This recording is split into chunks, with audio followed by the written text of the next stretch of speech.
astronomers have detected more than 5,000 planets orbiting other stars. New space telescopes, exploiting aggressive new technologies, and backed by artificial intelligence, are expected to multiply this bounty at least tenfold. There could be trillions of planets in our Milky Way galaxy alone.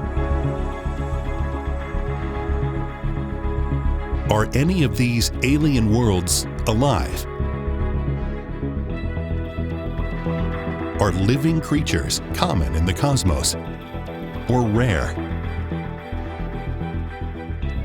These are some of the most challenging questions science has ever faced.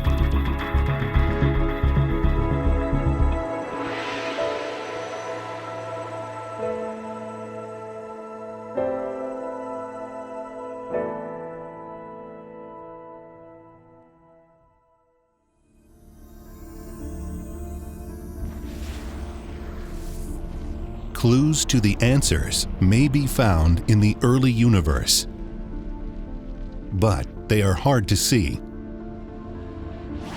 because space itself is relentlessly expanding. The light from those early times has been stretching, shifting further and further down the spectrum into the red.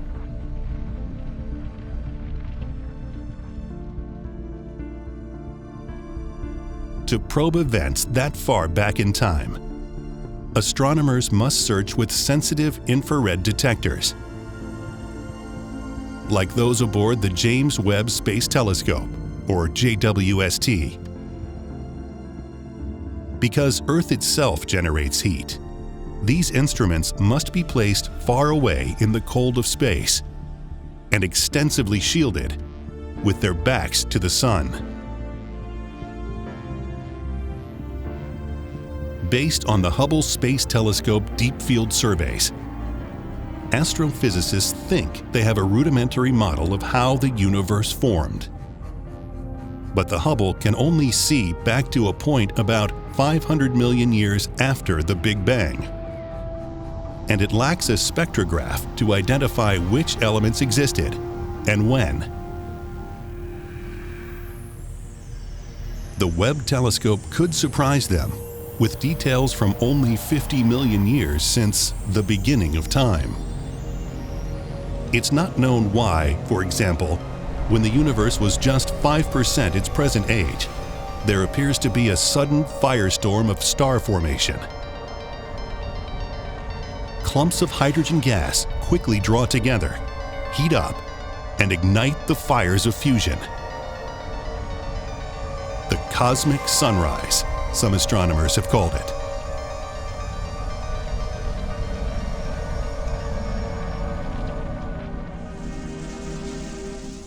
It takes less than 2 billion years for the first galaxies to form. The JWST can examine more than 100 at once.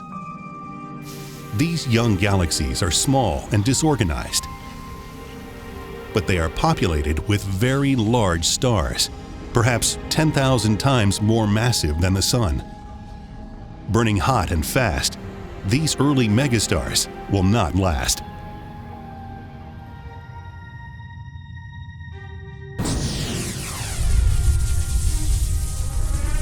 The most massive stars are likely to collapse and explode as supernovae, creating and delivering the heavier elements needed for life. But if a big star explodes in a small galaxy, its more complex atoms may be driven beyond that galaxy's gravitational power to haul them back.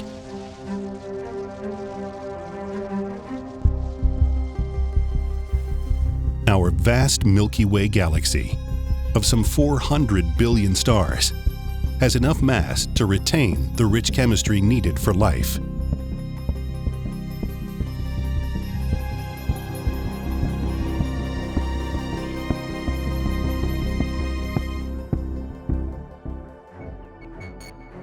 Our galaxy births, on average, about 10 new stars each year.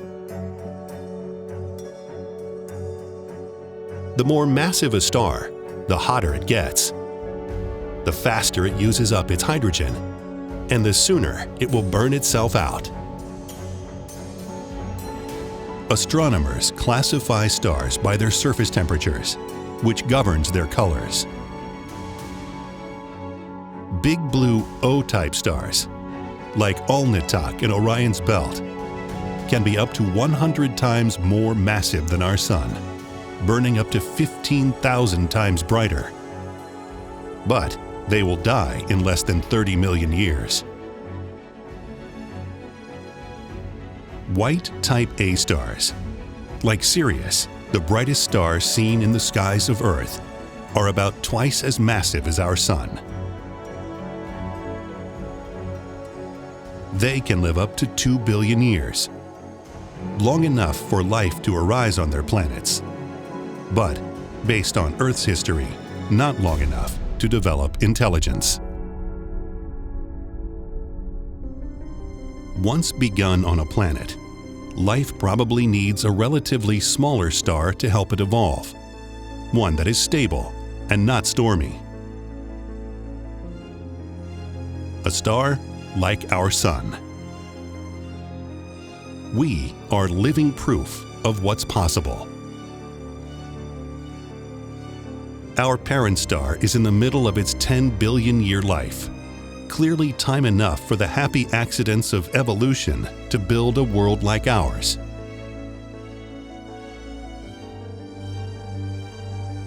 Astronomers would like to find other bright yellow mid-sized G-type stars. But less than 5% of the stars in our Milky Way galaxy are Sun sisters.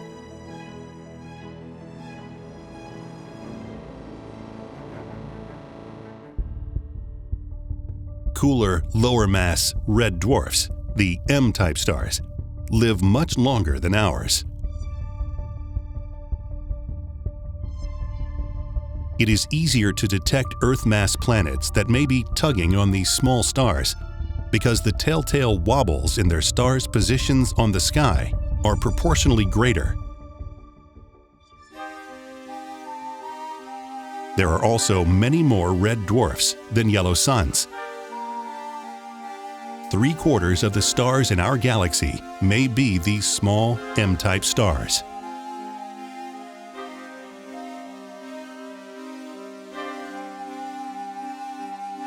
Under their cool red glow, their planets would be twilight worlds. Creatures there might well develop larger eyes than ours, more sensitive to longer wavelengths.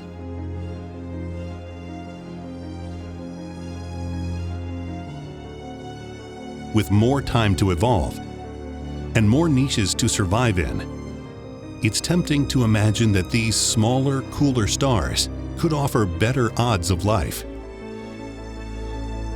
But to be warm enough for liquid water, planets around red dwarfs must orbit close in, running a greater risk of radiation from flares. Many red dwarfs suffer roiling surfaces and tempestuous star spots.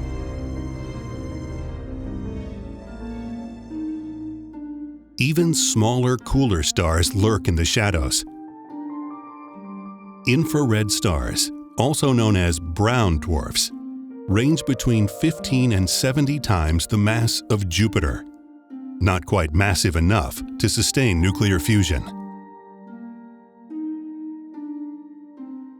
Orbiting infrared telescopes are finding them in surprisingly high numbers. This tells astronomers that the galaxy has no problem making small objects. But brown dwarfs are not planets.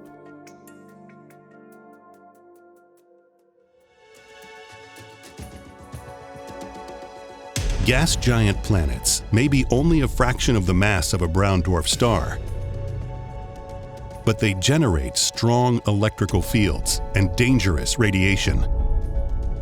It is thought unlikely that life could develop close to a gas giant unless somehow shielded from its lethal energy. Big, puffy worlds like these also tend not to concentrate important heavy elements like iron, potassium, sulfur, oxygen that are needed for biology. nor do they form oceans of water or pleasant atmospheres. If gas giants have solid surfaces at all, they are buried deep in the thick, cloudy atmosphere, never exposed to their star's light. So far, Earth is the only known living planet. It is dangerous to reason based on only one example, but it seems most likely that life would prosper on a relatively small, dense world like ours. Though we don't yet know how life got its start on Earth, most theories revolve around abundant liquid water set in motion by strong tidal forces and an active atmosphere that stir an ever-changing broth of compounds, giving chemistry the chance to boot up biology. At some distance from every star lies a region at just the right temperature for water to remain liquid for millions of years. Around hotter stars, this band of temperature is wider and further away. Around cooler stars, closer and tighter. In this so-called habitable zone, a planet might sustain life as we know it. Astronomers have at least 15 different ways of spotting exoplanets.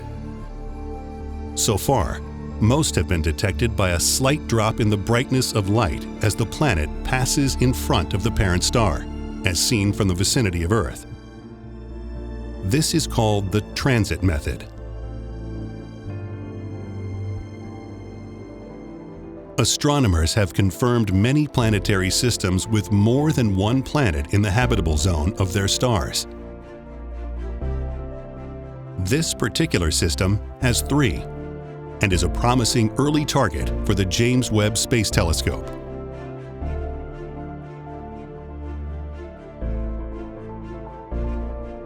The whole system is tiny, revolving around a very cool star named TRAPPIST-1, which is not much bigger than our own planet Jupiter.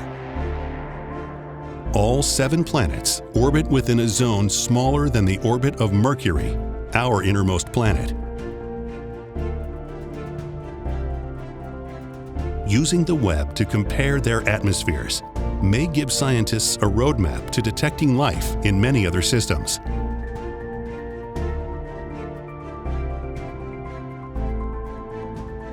These 7 planets affect one another's orbits.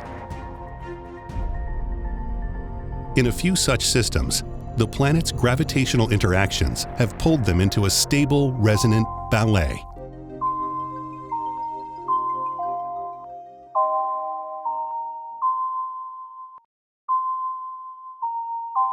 They come closest together at regular repeated intervals, recurrently exchanging their momentum to keep the timing constant, like a precisely built clock. Truly, music of the spheres.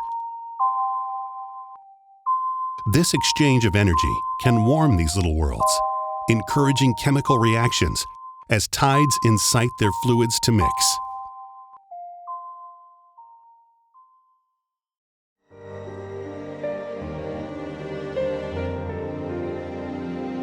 It is possible that life could arise on even smaller objects. In 2021, astronomers using the ALMA Array Radio Telescope detected a disk of material swirling around PDS 70c, a massive exoplanet 400 light-years away. It was the first observation of moons caught in the act of forming around a planet.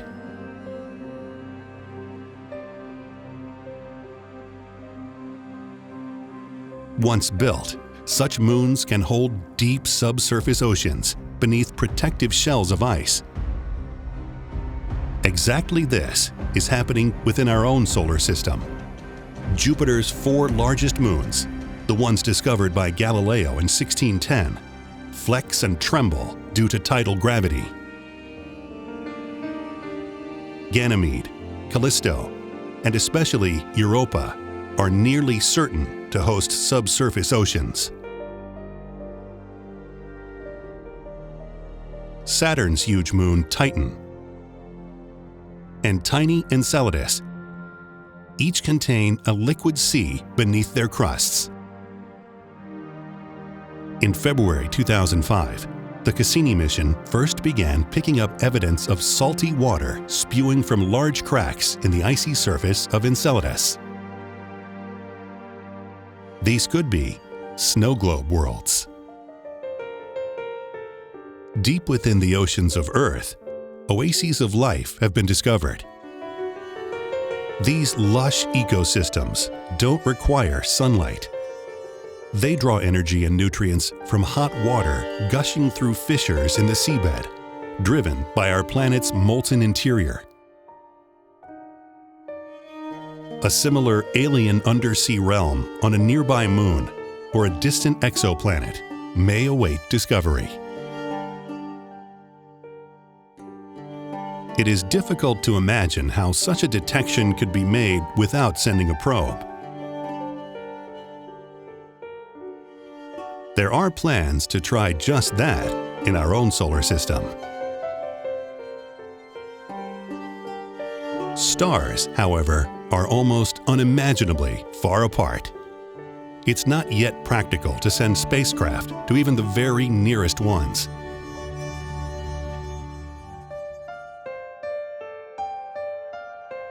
Fortunately, astronomers have come up with ways to gather clues to life from afar. If the orbit of an exoplanet crosses the face of its star, starlight filtering through that planet's atmosphere can disclose its makeup, element by element. In 2001, the Hubble Space Telescope identified hydrogen, oxygen, carbon monoxide, and sodium in the high, hot clouds of a giant world named Osiris. Later analyses found water vapor, methane, and carbon dioxide. Osiris is likely too hot, too dry, and too close to its star to host life. But this detection sparked the quest for biomarkers, molecules in the atmospheres of exoplanets, which could be the exhalations of life. Operating at longer wavelengths than the Hubble, the new James Webb and Nancy Grace Roman space telescopes can determine chemical composition more clearly.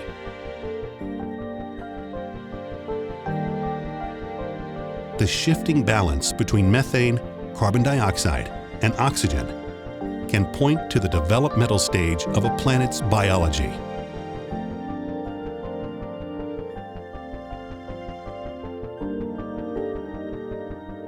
Planets are also brighter in the infrared than in visible light, while stars are dimmer. Infrared detectors can see through clouds of interstellar dust and penetrate the local star soot emitted by the parent suns of exoplanets.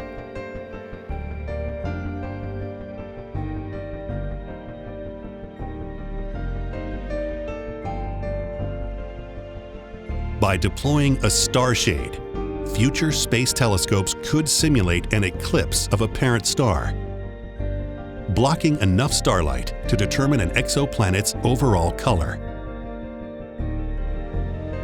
and perhaps taking direct photos of its surface and atmosphere.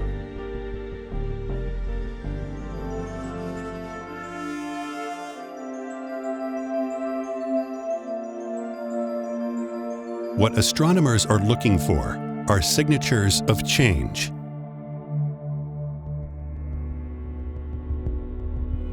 On our amazing planet, primitive plant life dramatically altered the atmosphere, consuming carbon dioxide and releasing oxygen, poisoning an earlier generation of microbes, making conditions hospitable for an explosive diversity of more complex life. On today's Earth, scientists are finding living organisms nearly everywhere they look. Among the nearby stars, nothing astronomers have found so far suggests that our solar system, or our homeworld, must be unique or special. Researchers are now confident there are at least 10 billion potentially habitable Earth-sized planets in our galaxy, which is only one of at least 50 billion other galaxies. Perhaps the range of life in the universe, on planets, within moons, inside asteroids, or elsewhere, is greater than we've dared imagine.